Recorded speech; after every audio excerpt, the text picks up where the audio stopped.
My next guest, Posie Mansfield, is the president and co-founder of the COP Amputee Association. Posie is a left above-the-knee amputee and a lead advocate for the Amputee Coalition. She is truly an inspiration as she maintains an active lifestyle in water sports and skiing. It is my pleasure to introduce Posie Mansfield. Welcome, everyone. My name is Rick Bontkowski, and this is the Amp'd UP211 Podcast.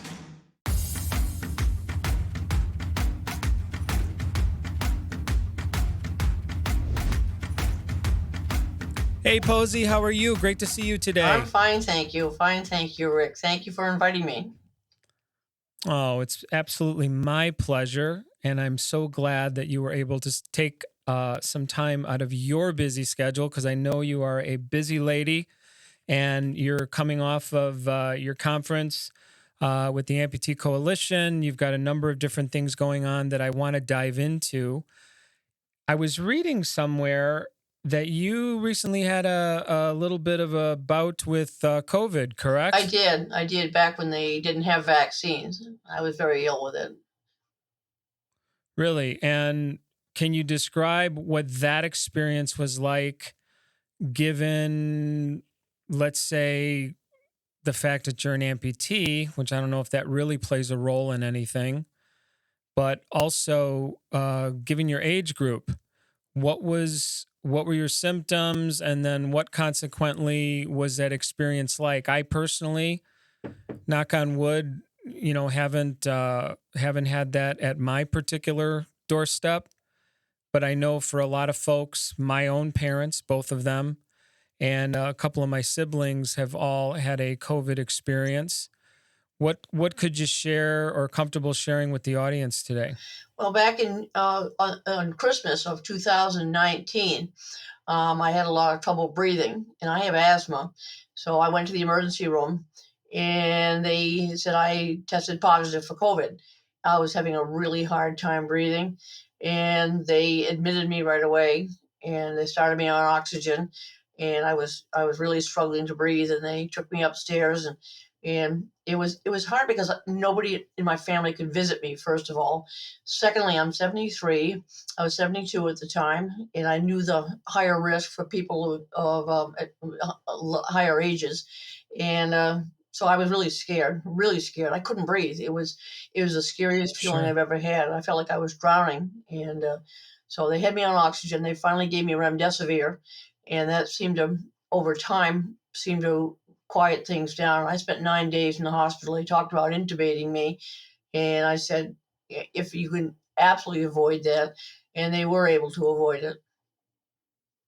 Yeah, no, that's wonderful, and thank goodness that you are still here. You're with us, and by all accounts, my own included, I can see that you're still very much living a very active lifestyle, enjoying your family, enjoying your passions, and doing all the things that, to be quite honest, and I'm not necessarily here to pound on your age for an hour, given your age, are pretty extraordinary. I mean, I do follow you on social media, and I noticed that you are a very, very active person at 73, and that you would sort of stack on top of that the fact that you're an above-the-knee amputee kind of makes things even more sort of the wow factor of someone that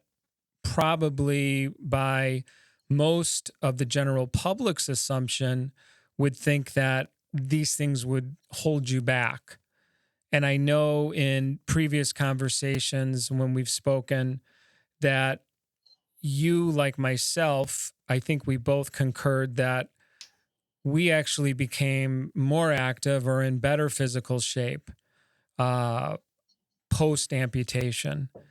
And, I do talk to a lot of different amputees like yourself. So I know that you can speak to this when we see groups of people in the amputee community.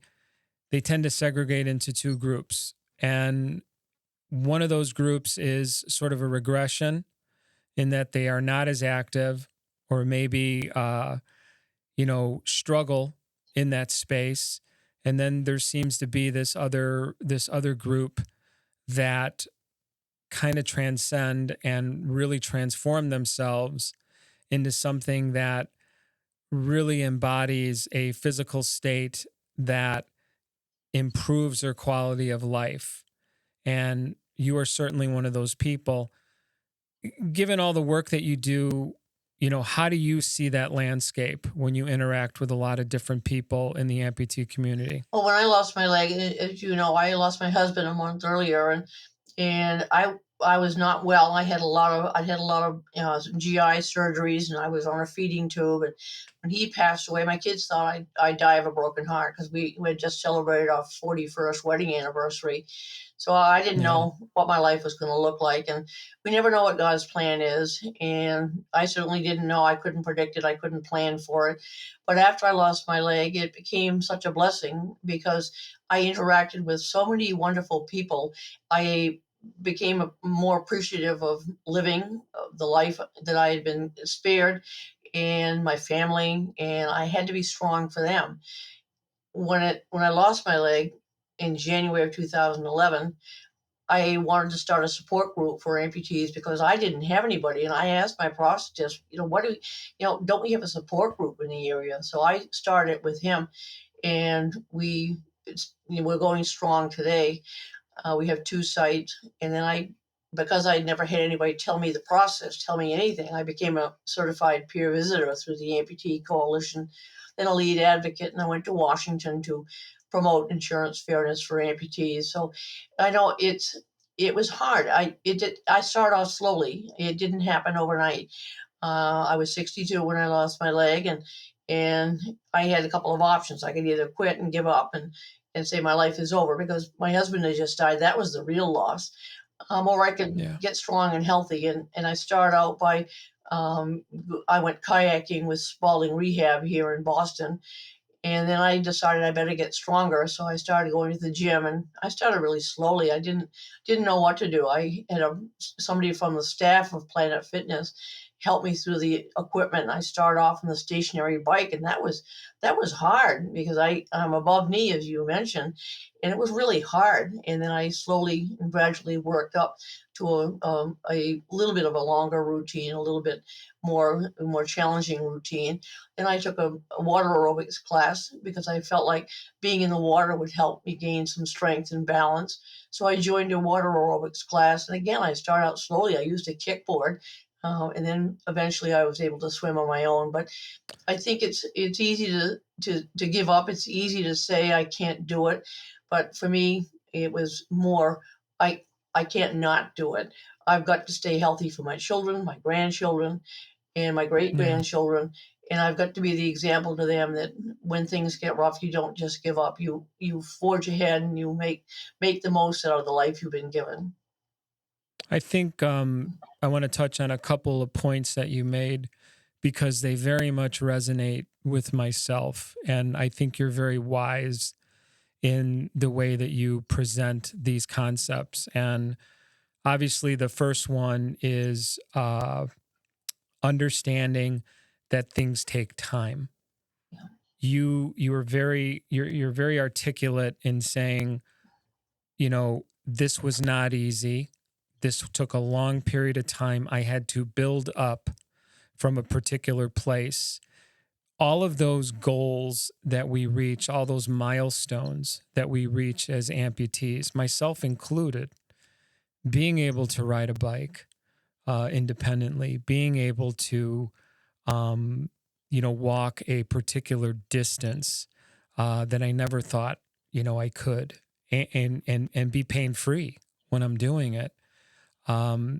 As you know, I'm a drummer, and being able to enjoy music and perform music and do all of these things were very much seemed impossible to me right after my surgery, but sort of accepting, hey, this is day one. Like, this is going to take some time. And if I commit myself to it, I'm going to get to those places again. And seeing you thrive in those very physical spaces is to me is a huge support of inspiration. But the other thing you touched on was knowing that there were all these other people in your orbit that maybe didn't necessarily say, hey, mom, or hey, grandma, we're counting on you, we're rooting for you. But knowing that you had a duty, you had a responsibility to those people in your life. And the thing I find that's interesting for myself with my own family and friends is, and this might seem a little strange or a little twisted, but as I advance and as I do more, they kind of expect more. Well, what's the next thing you're going to do? And then I think, oh no, I've gotten myself into this very difficult equation now where they're waiting for the next thing that I'm going to do. So when I hear you talk about, there was no other choice. I had to do all of those things for my family, for my grandkids, for all these people that were sort of quietly, patiently counting on me. I think that's such a huge, huge lesson. And as a certified peer visitor, I would think that one of your first curiosities with a patient is, what is your support system? Absolutely. What are you going home to? Are you going home to a loving, supportive place? Or are you going home to an empty house? Because so much of that, circle that we build for ourselves, don't you feel like that's really sort of the fuel that helps us progress along our journey? I mean, has it been that way for you? Yes, absolutely. And I do, as you mentioned, I do come across people, and I've done many, many peer visits, and I've come across a lot of people, and you're right. One of the first things I ask them is, what kind of a support system do you have? Do you have family? Do you live alone? Do you have an accessible entry into your house? Do you have an accessible bathroom? Many of these people do not. And I give them an idea of resources available in the area. And the fact that we do have a support group for people, we do have a support group that where they can come and not feel different, and share their experiences, and listen to others who may have had the same issues and may have experienced the same problems, and they can give them advice, because we've all been there. That's one of the wonderful thing about the support group. We've all been there. We all may have different levels of amputation and different experiences, but we can tap into those experiences, and share them with somebody who's new, who doesn't know. They don't even know what questions to ask in the beginning. When I visit them in the rehabs and the hospitals, they don't even know the questions to ask. So I start by asking them what their support system is like, and explain a little bit about the process, but I don't want to overwhelm them. I think the most important thing is to be there to let them know they're not alone, and there are other people out there to help them and to support them and provide them with the resources available to them in their community. So you're right, because so much of what we go through after losing a limb is very uncharted, and it's different, completely different for every single patient, depending on, first of all, their level of amputation, the type, shape, temperament, let's call it, of the residual limb. There was a moment in my own experience where I thought, this damn limb is just never going to cooperate with me. It's stubborn. It's not wanting to do the things that I want it to do. And eventually I got this little guy in line, but here's the thing. It's different for everyone. And it's such what I refer to as an abyss of just unknowns. What's this going to look like? What's this going to feel like? How long is it going to take? When can I work? When can I do this? When can I do that? I remember talking to my orthopedic surgeon the night before my surgery. And I was definitely in a place where I probably could have afforded a visit from someone like yourself, just to calm me down and say, hey, it's going to be okay. And I was sort of firing a bunch of different questions at him. How am I going to work? How am I going to play drums? How am I going to, how am I going to do all these things? And he looked me dead in the eye and he said, I don't know. He said, but this is what I can tell you. He said, if you want it bad enough, you'll do everything. That's all I can promise you. You have to want it bad enough. And that's always been something that has stuck with me. So when I hear, your wise words about everything being a process, that there are resources for people, and it's a journey. It's not a sprint, it's a marathon. We have to take it one day at a time. And along that path, that journey, there's a heck of a lot of struggle. And every day is certainly not triumphant, but we take our victories when we can get them, and we just use that to keep going otherwise. Now, I had read something in an interview that you did that I found interesting, because you're certainly not a stranger to some other medical issues. I was reading something that definitely puts you in kind of a vulnerable space, which, I admire in people like yourself.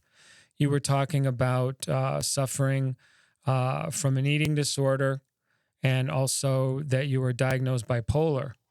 Do you feel like some of those, or let me rephrase this, did some of those struggles, some of those battles with, self-realizing, developing treatment plan, did any of that sort of aid you in your amputee journey? Was there any component of that you could draw as like a parallel?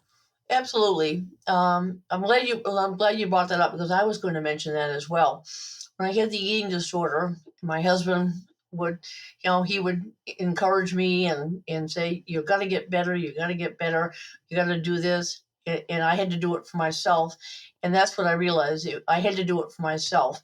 And I realized that after I lost my leg and after I lost him, I had to do it for myself. And being bipolar, it took a long time before I was in the middle, before I was able to be somewhere where I wasn't having the high manic problems and I wasn't having the deep, deep depression. It was a very dark time for me when I was dealing with all of that, because it took them a long time to find the right cocktail of different medications that would help me keep both in check, both the mania and the depression. But I found that when I lost my husband, I found that I was expecting to fall into a deep depression, and the medications that I was on help balance me, and help kind of right the ship and keep me in a place where I knew, again, I had to do it myself. And that was what I learned from my eating disorder. I had to do it myself. As much as my family wanted it, as much as my husband wanted it, I had to want it myself, and I had to do it myself. So I think you're getting into what I always refer to as sort of a day of acceptance, when you embrace what is going on. And we are, as humans, I believe, we're very powerful, and we have the ability to overcome just tremendous obstacles. Some of the amputees that I meet on the daily are just remarkable, extraordinary people. What they have overcome, depending on the circumstance that they became an amputee, which is certainly one component. When I look at your story in particular, losing your spouse, and then shortly thereafter, you had, I believe it was an infection related to a knee surgery, Yes. correct? Yes. And then losing your leg above the knee, and managing that level of setback. Life throws us punches, right? And we sort of bob and weave our way through those things. But this is, I mean, really, let's not mince words. This is a catastrophic event. I mean, losing a spouse and then losing a limb shortly thereafter. I think most people would comment and say, "I not really even sure if I could have made it through something like that," because it's devastating. And then to be able to find your strength through family, through your faith, and reset, I would see that as a huge exercise in acceptance of your circumstance, and knowing that, as we all find out eventually, hopefully sooner than later, is that we are completely in control of you know, what we do, how we manage our attitude, what we accept as our reality, and then certainly in charge of our happiness, and getting to a place where we can say, I'm doing the things that I love and I'm happy because of it. And acceptance of those setbacks is kind of like this, it propels you forward into that space. Because as long as we're sort of rejecting the idea that all of this is happening or going wrong, it's really hard to make those improvements. Because I have to assume, given your activity level now and what I've noticed about you, were you, so let's talk about, snow skiing, for example. Was that something that you did a lot of before your amputation? Was that something you were passionate about? My husband and I were on the National Ski Patrol as divisional examiners in the Eastern Division, and we have a house in Vermont, and we were busy every weekend running these senior tests, which we were examiners for. So when he died, and after I lost my leg, I didn't know if I could ever return to skiing. I didn't. I mean, I'm not a triathlete. I'm not a Paralympian. I don't. I mean, my goals are pretty simple and pretty reasonable, I think. So I wanted to I try to go think you back. and I think you and I are similar that way. Yes. Although I admire a lot of those really high functioning folks, those aren't necessarily aspirations of mine.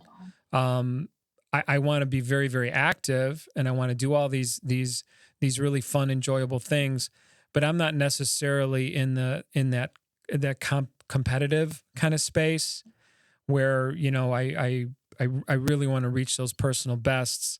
But I saw my point being is I totally understand what you're saying. And how do you, so given that you had this history and then wanting to go back to some level of activity, you said that it was it kayaking that kind of bridged you a little bit into that active space?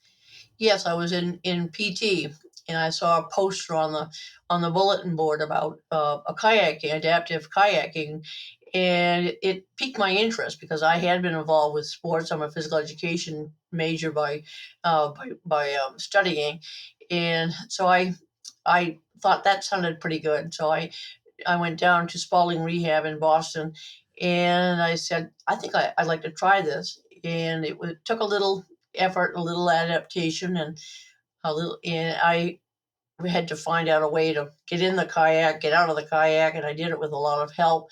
They have a lot of PTs there to help. So I tried it and really enjoyed it. And then I thought, well, what can I do next? And so I went cycling. They have recumbent bikes, and so I started cycling. And cycling with one leg was a challenge. And so Mm-hmm. then I thought in February of 2012 I'd like to get back skiing. So I went up to Loon Mountain in New Hampshire, and I said to the adaptive director there, I said, I'd like to try skiing on one leg. And he said, why don't you try preserving that good knee and trying on the mono ski? And I said, Jeff, someday I'll sit down, but not today. And I'm still standing skiing. I 3-track skiing. Then I came across I an love that. organization called AmpSurf, and I thought that would be fun. So I went down to the beach with AmpSurf, and they help people with disabilities enjoy the ocean and just ride the surfboard. And you don't have to stand, you don't have to kneel, you don't have to sit, you can lie down. And I started lying down. I just had fun, with such a rush, riding the wave. They have plenty of helpers to when you fall off. And so then I thought maybe I could try sitting, and I did try sitting, and I was able to.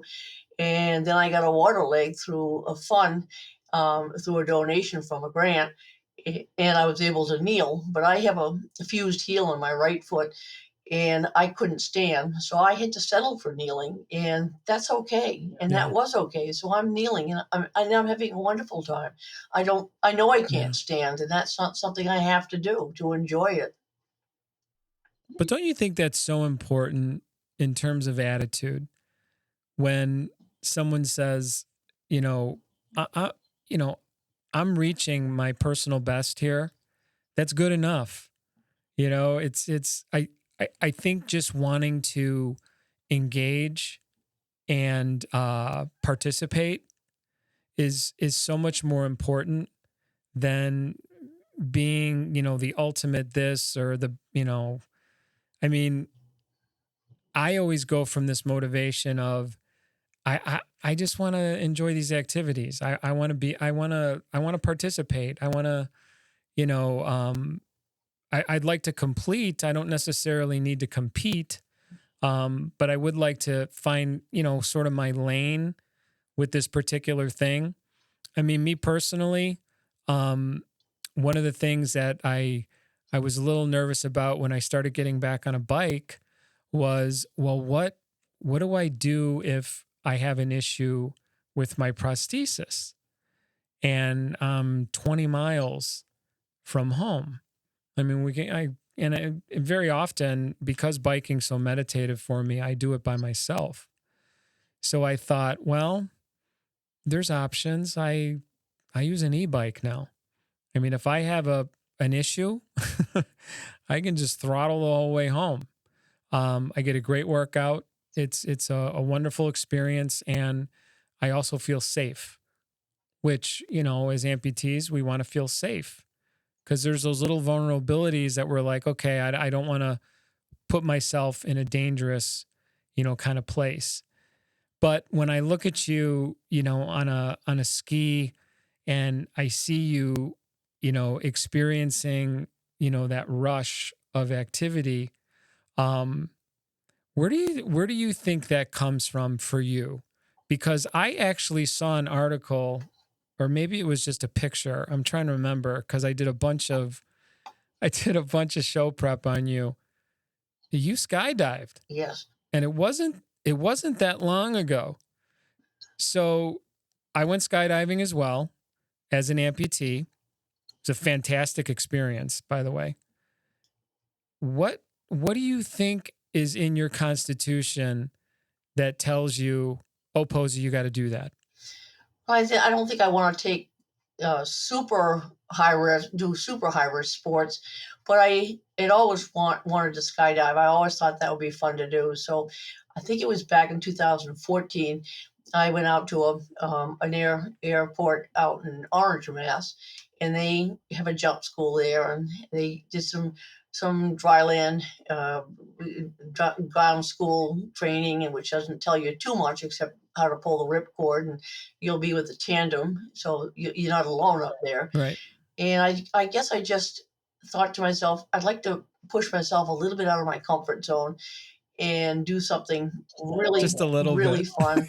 So I went up 15,000 feet with my tandem on the back, and we went and had a blast. But I found that the first time I couldn't really appreciate it all because it happened so fast.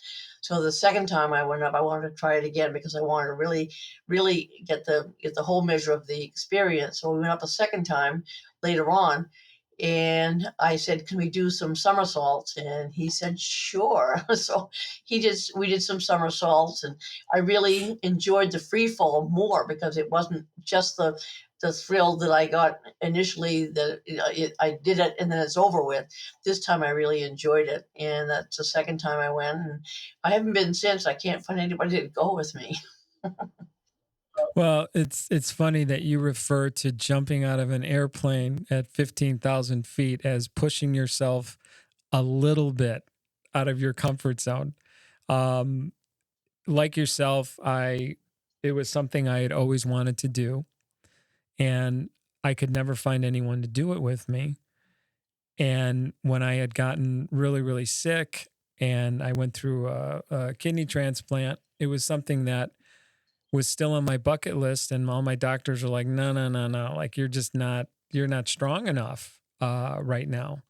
You're sick. We don't want to put you, in a really dangerous situation. So I had always promised myself, if I get through all this nonsense, I'm jumping out of a plane. And this is actually something I did just a couple months ago. Wow. And I was lucky to have a few friends and family that were willing to go up with me. One of which had done it a number of times, and the other that was his first time. So it was a really, really wonderful experience, a bonding experience, and to spectate our Earth at that altitude it's really almost like a spiritual experience Yes. when you're just kind of soaring through the air. And I think the thing that struck me probably the most surprising was the sensation is really you're floating. I never felt like I was falling. And so many people think it's like a fall, you're plummeting to the earth and you feel like you're falling. And maybe it's different for everyone, but for me personally, I thought, well, I'm just kind of floating around. And it was very pleasant. I wouldn't even compare it to like a roller coaster ride where there's a lot of, like G forces and you're kind of getting pulled all over the place. It was almost, in a lot of ways, very calming and a really, really unique experience. So when I read that about you, I thought, man, I said, there she goes again, right there, And I'm so happy that you shared it in a way that people could read about it. So making all those leaps into an active, lifestyle. Let's talk a little bit about transitioning into uh, the COP Amputee Association, which you are president and a founding member of. How did that come about? I know you mentioned earlier wanting to start a support group, but can you walk us through some more of the fine details with how you ended up in that situation? Well, I never had a peer visitor, never had anybody. I didn't even know any other amputees when I lost my leg. And my prosthetist came into my room and said, in rehab, and said, we're gonna get you up on 2 feet. And I said, wow, that was music to my ears. But I didn't know the process. I didn't know what that meant and what it would look like. Yeah. And after I was on a prosthesis, 7 months after I lost my leg, I said, I'm going to start a support group because I need it. I need to heal. And it helped me heal. As you know, you go through all the stages of grief when you lose your limb, just like losing a loved one. And I'd had both. So I didn't know where I was in that spectrum, where I was as far as anger, depression, denial. I didn't know where I was exactly. So starting the support group gave me support and helped me heal. And I was able to see the fruit of my efforts by seeing other people say, wow, this was really helpful. I'm going to come back next week. And we have members who have been coming back for 11 years. We just had our annual summer barbecue, and these are people that have been coming back for 11 years. And then we have people who transition out who say, I don't think I need a support group anymore, but new ones come in and they lend support to each other. As I said, I get back a hundredfold of what I give because it's helped me heal. And I think that's so important because we all need not only a sense of belonging, but also an opportunity to heal and a place to heal and a place to feel safe and a place to heal. And that's what I found in the support group. So essentially, you have these group meetings, and then you have a number of different events. And I would think, especially for any level of amputee, but also I'm assuming that this is kind of like a family to a certain degree. that you have gotten to know each other, bonded, grown, as you put, healed through this experience. And I would think that some of those experiences are just life-changing in that I think sometimes all of what we go through as amputees, at times I know I try to make sense of it. Why am I in this situation? And not that I spend a obsessive amount processing that, but I do think about it. And when I am able to, present this type of content, be able to talk to someone like yourself, and then get those words, get that wisdom out there, it tends to give me very much a reason as to why, I lost a limb. So I would think for yourself, a lot of that is just very affirming about your mission and, what you bring, to this community, which, I will tell you without flattering you too much, your name has probably come up in my discussions with other prominent amputees. Your name has probably come up at least 6 or 7 times as to someone that I should engage, that I should talk to. So there's something you're doing. There's something you're doing that's impactful in this world, this particular space, that your peers are very much impressed by and appreciate. And I know when we had a little, maybe a little email exchange or something, and I think your reaction to my inquiry was, why does this guy want to talk to me? And I think that is very reflective of how humble you are as a person, and I appreciate that. Which, of course, your humble, nature made me want to engage you even more. Because, had you said, "Oh yeah, I've got all kinds of people after me," I would have went, "Okay, well, all right, here's someone that's a little full of themselves," and but no. And where do you think that comes from, as far as how I guess, I don't know, average, you think you are as an amputee? Where do you think that comes from? I think we all wanna feel like we're making a difference, and I want to feel like I made a difference in other people. But I think where it comes from, I think it comes from my family and them keeping me humble, and they've encouraged me to do things, and they when I do things, they cheer me on. The grandkids watch videos and they cheer me on, and I think it comes from all of that, knowing that we're we're all, I guess, extraordinary in our own way, but I don't think of it that way. I think of just living life to the fullest, and doing the best with what God has given me. And I think we all want to make a difference. And what's made a difference for me is helping others, and being able to reach out to people and share my story, and to tell them what's helped me heal, and how can I help you? How can I make it so that you can heal too, or help you in the process? And I've gotten some of our members out water skiing and surfing, and they, yeah, it's so rewarding to me, and I get back 100-fold what I give. I just think we're here to make a difference, and if I can make a little bit of a difference, then that's okay. That's what I want. Yeah, and I think that is, large in part mission accomplished. I think you're doing that.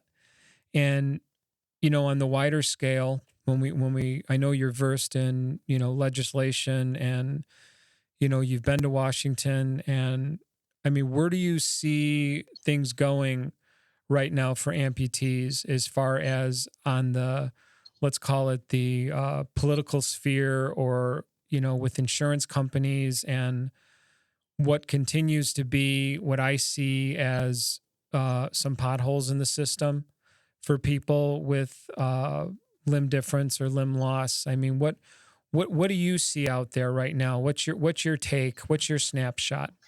Well, I think we have a long way to go. I think we've made a dent in the perception of who we are as people with limb loss and limb difference. We only have 21 states that have any kind of prosthetic parity law, which says that there cannot be a cap on insurance for paying for prostheses and prosthetics and prosthetic devices. I think that's the challenge for us, is to try to improve that and try to get that passed on a federal level. And that's why it was important to me to go to Washington to speak with my representatives, to let them know that what I had gone through and the struggles that I had getting prostheses and insurance barriers. And there are some states that have one limb per life. You would only have one prosthesis, and then you can't have another one without paying out of pocket. And it's just, we do have a long way to go. It's like the world, we think of the world as becoming a little bit more accessible, but really isn't. We really have a long way to go in that regard as well. So I think we can, on our local level, we can talk to our representatives and tell them our story, tell them the difficulties we have had, the challenges we've had, and the denials we receive from insurance companies, when all we want to do is walk, all we want to do is stand up on two legs or move with two arms and walk. We're not asking for too much, as the Amputee Coalition states. No, limbs are not a luxury, and they're not a luxury. We only about a third of all amputees have access to or wear a prosthesis. That's an astounding number of people. They either don't have Certainly. access to proper prosthetic care, they don't know where to go, they don't have access, they can't afford prostheses. And that's alarming. And that's something we can do something about, we can change. Tammy Duckworth and Marsha Blackburn have introduced this AAA Study Act to study why there is such a difficulty in access to prosthetic care, and that's now gone to a committee, and we have a lot of sponsors, and the study is going to go through, and maybe that will make some measure of difference. But we have the insurance companies, and they're not willing to buy into that. They have something at stake. They have money at stake. And they have invested in making sure that they don't pay out more money than they think they should. People who review the applications for prosthetics oftentimes are not orthopedic doctors. They're not prosthetists. They're not. Some of them Right. are barely in the field. They're researchers, and so it's really frustrating and very discouraging. But I think we can make a difference, and I think we can all band together and help each other, support each other, and go to our local legislators, tell them our story, go to the press, go to the op-ed, write letters to the editor, go to social media, and encourage our legislators to band together and to be on our side, and to co-sponsor these bills, and to make a difference in the lives of amputees. Because right now we're a very silent voice. We don't have a voice. And the people who go to Washington on these Hill days with the Amputee Coalition, we have a voice, but we're not a strong enough voice. There aren't enough of us. And so we need everybody to move on this. We need to have better access to prosthetics. We need to have insurance fairness for amputees. We need to have federal legislation to provide access to prosthetics, and to provide proper insurance coverage, so people don't feel like it's just out of their realm. They just can't possibly afford it, and they don't wear a prosthesis, and that's discouraging. No, the numbers are shocking to me when I hear, all of those statistics about how many amputees are not in a prosthesis, how many amputees do not have access to all of the necessary, incredibly important pieces of technology that just allow them to simply get up and walk across the room. These things are so critical. And to be quite honest, I was shocked when I became an amputee and I realized that people in the medical community and people in the community of practitioners, prosthetists, people directly serving amputees, these two groups are not really connected to each other. In fact, there tends to be this very, very big valley in between medical people and practitioners who serve amputees. So when I go to my primary care doc and he sees my prosthesis, he's very transparent. He'll say, "I don't know what that is. I don't know how it works. I don't know what it's doing to your skeleton. I don't know what it's doing to your muscles. I don't know what it's doing to your skin. I have no idea." And to me, that is such a barrier, because the more these particular groups don't understand what the other is doing, the less connections get made. And that's what tends to slow down the validity, or what's referred to in the insurance business as medical necessity. I have actually directly helped my doctor write a prescription for my prosthesis. That's insane when you think about it. Like, how could that even be a thing, you know? But these are the gaps that we're constantly filling. And I know you've played, you've brought your best self to that role in trying to get that word out. All of us, you, me, everyone in this community, we are all just grains of sand. And we bring that particular grain and we place it in the right effort, in the right movement. And I so appreciate that that's something that you continue to do. And even your work with the Amputee Coalition, very, very important. Briefly, if you want to talk a little bit about the convention, that would be great too. Because of course, I'm between the podcast, my full-time job, and everything else I've got going on. I was not able to attend, which I'm hoping to next year. But yeah, tell me a little bit about it. Well, I was asked back in 2017 to join the events in the conference, education and conference committee for the Amputee Coalition. So I joined that committee and became very active in planning conferences and helping with themes and helping with sessions and reviewing submissions for abstracts and reviewing submissions to see which ones we're going to accept and which ones we didn't think were as good. And I've been on that committee since 2017, and that committee has grown. And this last conference planning session, they got a very late start. They had a change of leadership. They had some staff problems, and it wasn't until March that they got going with the planning. So there were three of us who had been on the original event conference planning committee who they asked, and we gave them input about, we have to have scooters, you have to have golf carts to get from the hotel to the tennis court. You've got to have water stations. You've got to have meals, because it was outrageously expensive at the hotel. It was at the JW Marriott Resort and Spa out in Palm Springs, California. And it was expensive to get out there. It was expensive to be there. And we just didn't think, the three of us who were amputees on this committee, nobody else was. We were the only amputees on this committee, and we had been involved in conference planning for many years. We were able to educate the staff at the Amputee Coalition about what needs we have. We need accessible transportation to and from the airport, which they didn't have, and now they know they need to have, because it was such a big deal to people who couldn't get from the airport to the hotel with any accessible transportation. They had to take a cab, which was very expensive. So those are all things that they're working on, and with a change in leadership, we're going to be moving forward with more programs, more opportunities for volunteers to get involved. And next year we'll be in Orlando, and they'll have plenty of time to prepare. And we'll do the pre-planning and the planning of that starting sometime this fall. But the conference was great. We had some great sessions, great vendors. They provided meals, breakfast and lunch, and one of the best things about conferences is getting together, seeing people in person, sharing your story with somebody else who's an amputee.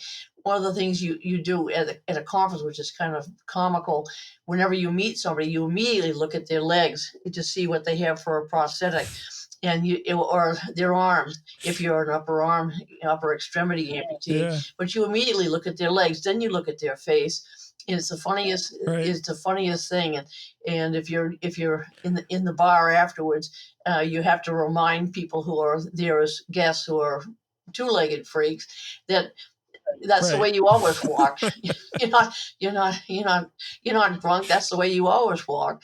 So yeah, Right. it's kind of comical, but it's great. The people just love to get together. That's one thing that everybody shared following this year's conference was it was great to see people in person after 2 years of COVID restricting our access to Yeah. in-person conferences. Sure. But it's just the idea of getting together with other amputees, reconnecting with old friends, making new friends. And I've kept up with people that I met at conference for years. And people I met this year, I've started keeping connected with on social media. And it's such a great experience to get together with other amputees and to know that you're not alone. And somebody may have an issue and you can say, well, gee, that happened to me and this is how I solved it. Or I know someone who had that and this is what they did. And it's just be able to identify with each other and be together and to have that camaraderie, that engagement and that personal interaction there's just nothing that replaces it. I think you're so right. And that's such a great way to, to wrap, our interview up today, that phrase, you're not alone. And for someone that has built, shaped, molded their life around being an amputee, serving as a support system and a guide, and someone that is truly, a beacon for so many of us. I mean, your light shines very, very brightly, and I so appreciate what you do. I want to get these. Links correct. Of course, you can follow Posie on social media, Posie Mansfield. Also, her association, COP Amputee, is at copamp.org. And then, of course, the amputee-coalition.org. Posie Mansfield, thank you. Don't be a stranger. I will be in touch and, of course, following you as I always am. I wish you well, and I so appreciate you being here today. Well, thank you for inviting me. This has been very, very, very enjoyable, and it's made a difference to me. It's been very important to me to get the word out, and I thank you for listening. Oh no, it's absolutely my pleasure. That's going to wrap it up for us. Everyone, my name is Rick Bontkowski. This is the Amp'd UP211 podcast. I want to wish everyone health and happiness, and we will see you next time.